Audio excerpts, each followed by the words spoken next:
जानते हैं, जब परमेश्वर ने, बाइबल हमें बताती है, उत्पत्ति की किताब में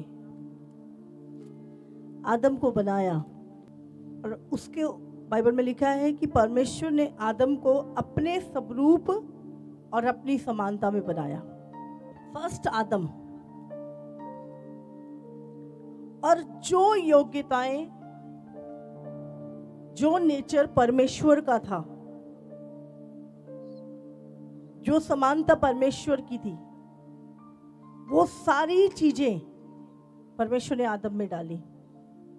और बाइबल हमें बताती है कि परमेश्वर ने मनुष्य को अपने स्वरूप और अपनी समानता में बनाया।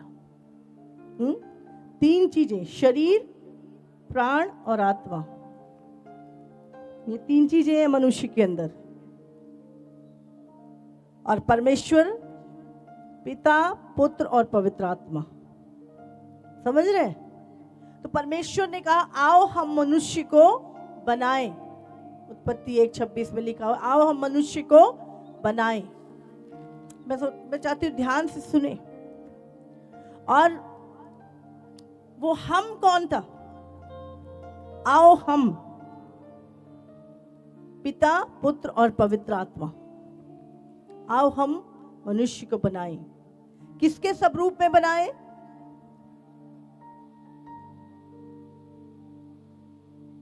किसी जानवर के नहीं, किसी स्वर्गदूत के नहीं, किसी और करूब और किसी प्राणी के समानता में नहीं। आओ हम मनुष्य को, क्या लिखा है? अपने स्वरूप और अपनी समानता, समानता मतलब योग्यता में बनाए। और वो समुद्र की मछलियों और आकाश के पक्षियों और घरेलू पशुओं और सारी पृथ्वी पर और सब रेंगने वाले जंतुओं पर जो पृथ्वी पर रेंगते हैं अधिकार रखे। तब परमेश्वर ने मनुष्य को अपने, पहले कहा और फिर बनाया। मनुष्य को अपने स्वरूप के अनुसार उत्पन्न किया, अपने ही स्वरूप के अनुसार परमेश्वर ने उसको उत्पन्न किया, नर और नारी करके उसने सृष्टि की। और परमेश्वर ने उनको आशीष दी और उनसे कहा फूलों फलों और पृथ्वी में भर जाओ और उसको अपने वश में कर लो और समुद्र की मछलियों तथा आकाश के पक्षियों और पृथ्वी पर रेंगने वाले सब जंतुओं पर अधिकार रखो। हालेलुया। परमेश्वर ने क्या दिया हमें? पहले अपनी स्वरूप और समानता में बनाया और उसके बाद हमें क्या दिया? हर एक प्रधानताएं। अब जानते, समुद्र पे भी शैतान ने अधिकार कर रखा था, आकाश पे भी उसने अधिकार किया हुआ था और पृथ्वी पर भी। लेकिन बाइबल बताती कि अब ये अधिकार परमेश्वर ने, सारी प्रधानताओं के ऊपर जो अधिकार है वो किसको दिया? मनुष्य को। आकाश के पक्षी ये नहीं, यहाँ चिड़िया फड़फड़ कर रही है, इनको अपने वश में कर लो। इतनी सारी चिड़िया कैसे वश में होंगी है? या मछलियां जो तैर रही है, इनको वश में, ऑलरेडी उनको तुम पकड़ सकते हो। तो परमेश्वर यहाँ पे ये बात नहीं कर रहा। जंगली जानवरों को ऑलरेडी, वो जानवर मनुष्य के कंट्रोल में। परमेश्वर बात कर रहा है यहाँ पर दुष्ट के अधिकारों की, उन प्रधानताओं की जिन्होंने इनके ऊपर अधिकार किया हुआ। और प्रभु कहता है ये सारा अधिकार मैं तुझे देता हूं, इन्हें क्या करो? अपने वश में कर लो, हर चीज को अपने वश में कर लो। तो जब परमेश्वर ने ये चीजें किसको बोली? आदम को। तो हम सब कहां से निकले? हाँ, आदम से। तो ये सारी चीजें किसको बोली प्रभु ने? आदम को, मतलब आदम में हम थे। तो ये सारी चीजें किसको भी बोली? हमें भी बोली। जो आज्ञाएं आदम को दी गई, वो सारी आज्ञाएं, वो सारे अधिकार, वो सारी चीजें हमें भी अब हम कहां से आए हैं? पहला आदम और हव्वा जो परमेश्वर ने बनाए थी, वही आदि माता हुई सारी मनुष्य जाति की, और सब कुछ वहीं से, सारी मनुष्य जाति वहीं से आई। तो जब मनुष्य जाति वहां से आई तो जो अधिकार परमेश्वर ने उसको दिए थे वो भी हमें दिए गए थे। बट आदम जब पाप में गिरा, उसने परमेश्वर की अनाज्ञाकारिता की, तो हमने भी क्या किया?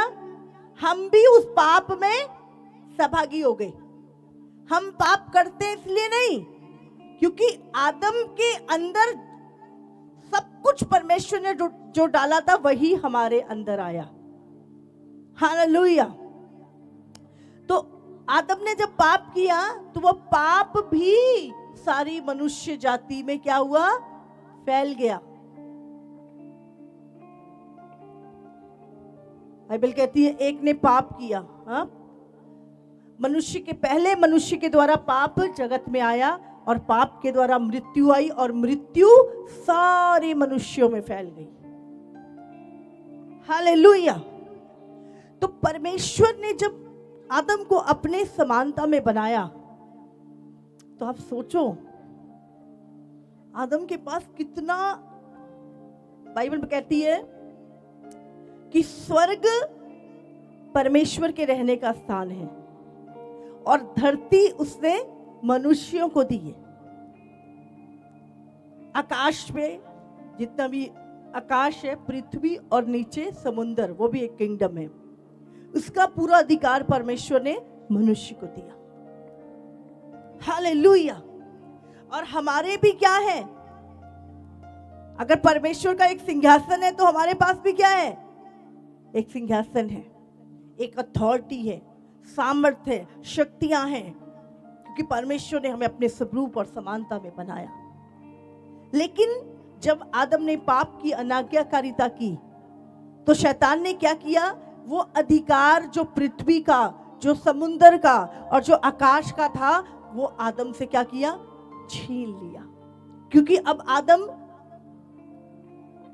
ने परमेश्वर से दूर हो गया था और शैतान के अधीन हो गया था। और जब वो अधिकार छीन लिया गया तो हम सब से भी छीन लिया गया। इसीलिए पूरी मनुष्य जाति के ऊपर अब कौन राज्य कर रहा था? शैतान। किसी ना किसी रीति से शैतान हमारी लाइफ के पीछे, उसकी सेना हमारी पीछे, हमारे हेल्थ के पीछे, प्राणों के पीछे, फाइनेंस के पीछे, माइंड के, डिप्रेशन, हर एक चीज के पीछे उसकी स्पिरिट थी। और जब परमेश्वर ने अंतिम आदम यीशु मसीह को भेजा, अब ये जो पुराना मनुष्यत्व है, जो पाप का चला हुआ स्वभाव, पाप, शैतानी स्वभाव, जलन, नफरत, क्रोध, ये सारी चीजें जो शैतानी थी और जो आदम के अंदर थी, जो पाप थे, अब क्या हुआ? ये पाप इस अंतिम आदम, जिसका नाम यीशु है, अंतिम आदम का नाम क्या है? यीशु। इसने क्या किया? इसकी सारी चीजें अपने ऊपर ले ली। पुराना स्वभाव, शैतानी चीजें, सारे पाप, गुनाह, अब इसने अपने ऊपर ले ली। और आदम क्या, ये वाला आदम क्या हो गया? हाँ, नया हो गया, नया हो गया। अब वो सारी योग्यताएं, सारे अधिकार क्या हुए? उसके पास वापस आ गए। हालेलुया। यीशु मसीह ने क्या क्या बोला? जब यीशु मसीह मारा गया, गाड़ा गया, और तो यीशु मसीह कहाँ गया? पहले नरक में। और उसने शैतान से क्या किया? वो सारी कुंजियां लेके वो निकाल लाया, छीन लाया शैतान से। और उसने किसको दे दी? कलीसिया को, उसके पुत्रों को वो अधिकार। प्रभु ने कहा नहीं लूका 10:19 में कि मैंने तुम्हें सारी शैतान की सामर्थ के ऊपर, सांपों और बिच्छुओं को रौंदने का और शैतान की सारी सामर्थ के ऊपर क्या दे दिया? अब अधिकार दे दिया। हालेलुया। लेकिन अभी भी बहुत सारे मसीह लोग कैसे जी रहे हैं? बाइबल कहती ज्ञान के बिना मेरे लोग नाश हो रहे हैं। अभी भी उनको लगता है कि हम वही पुराने हैं, वही पुराना जीवन है जो फर्स्ट आदम से चला आ रहा है, और हम भूल जाते हैं कि अब हम मसीह में नई सृष्टि है और अब हम परमेश्वर के वही निष्कलंक और निष्पाप बालक बन चुके हैं यीशु मसीह के द्वारा। और परमेश्वर ने वो सारे अधिकार हमें दिए हैं, और प्रभु ने उस समय कहा था कि ये सारी चीजों को अपने वश में कर लो। तो आज भी परमेश्वर ने क्या दिया है? अधिकार दिए हैं इन सारी दुष्ट आत्माओं के ऊपर कि इनको अपने वश में कर लो। वश में कैसे करेंगे? यीशु मसीह कैसे जीता, कैसे मौत पे फतेह पाई? आज्ञाकारिता, आज्ञाकारिता। हालेलुया। कितनों को समझ में आ रहे? अब जानते हैं आप सबके लिए स्वर्ग में एक सिंहासन है। अगर आप परमेश्वर के पुत्र हैं तो आप सबके लिए एक सिंहासन है स्वर्ग में। पर उस सिंहासन पे कौन बैठा है?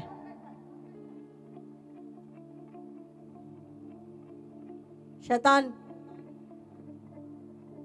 वो नहीं चाहता आपको पता चले। उसने आपकी हर चीज के ऊपर क्या किया? अधिकार कर लिया। अधिकार किसका है पूरे आकाश के ऊपर? आपका। समुद्र पे, धरती पर, सब चीजों के ऊपर अधिकार मनुष्य का है। लेकिन उसने क्या किया? वो अधिकार छीन लिए। अब प्रभु क्या चाहता है? प्रभु क्यों कहता है कि तुम्हारा युद्ध जो लहू मांस से नहीं, इसने मेरा ये ले लिया, इसने मेरा ये छीन लिया, ना ना ना ना। प्रभु क्या कहता है? अब तुम्हारा जो युद्ध है वो लहू मांस से नहीं, पर अंधकार की शक्तियों से है जो आकाश में है। तो हमें लड़ना किससे है? किससे वो अधिकार? अब सिंहासन तो है मेरा, नाम भी लिखा है मेरा, अथॉरिटी भी है, पर उस पे बैठा कोई डीमन है। अभी मुझे लड़ना है, उठ मेरे सिंहासन से, चल, ये अधिकार मेरा है, मेरा सिंहासन है, मेरी चीज है, ये मेरी अथॉरिटी है, निकल यहां से। अब हमें फाइट करनी है और अपनी हर एक चीज उससे वापस लेनी है जो उसने छीन ली है या अधिकार कर लिया है। हालेलुया। आपके जीवन की हर एक चीज के पीछे एक शैतान बैठा।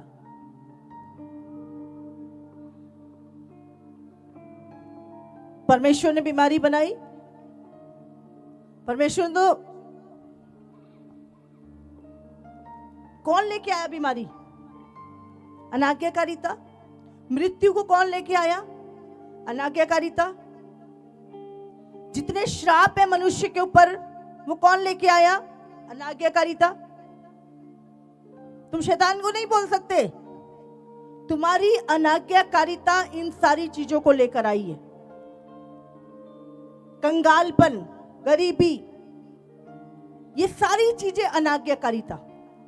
और अगर आज आप परमेश्वर के वचन के प्रति आज्ञाकारी हो, हर एक चीज तुम्हारी है, हर एक चीज तुम्हारी है। आज क्या है हमारे अंदर? परमेश्वर की सामर्थ, परमेश्वर के दिए हुए अधिकार। हमें पता है ये व्यक्ति कितना भी जोर लगा ले, पर प्रार्थना जब मैं करूंगा स्वर्ग से उत्तर आएगा, परमेश्वर मेरी लड़ाई लड़ेगा। अब आप नॉर्मल नहीं है, अब आप शारीरिक नहीं है, संसारिक नहीं है, अब आप कौन है? आत्मिक। और एक आत्मिक व्यक्ति को आत्मा की बातों को पहचानना बहुत जरूरी है। अब आपको पता है इस चीज के पीछे शैतान है, ये बीमारी आई है, आप डरते नहीं हो अब, हाँ, आप घबराते नहीं हो लोगों की तरह। अब आप प्रार्थना कराते हो, मैं अभी प्रार्थना कराती हूँ, अभी अभिषेक तेल लगाती हूँ, अभी परमेश्वर इसको खड़ा करेगा। ये क्या है? ये आत्मिक होना है। अब आपका विश्वास परमेश्वर पर है। ये आत्मिक होना है। फिर आप फाइट करते हो, आप उपवास करते हो उन चीजों के लिए, आप लड़ते हो, उपवास प्रार्थना वॉरफेयर करते हो उन चीजों के लिए, और थोड़े दिनों बाद देखते हो रिजल्ट आ गया। हालेलुया।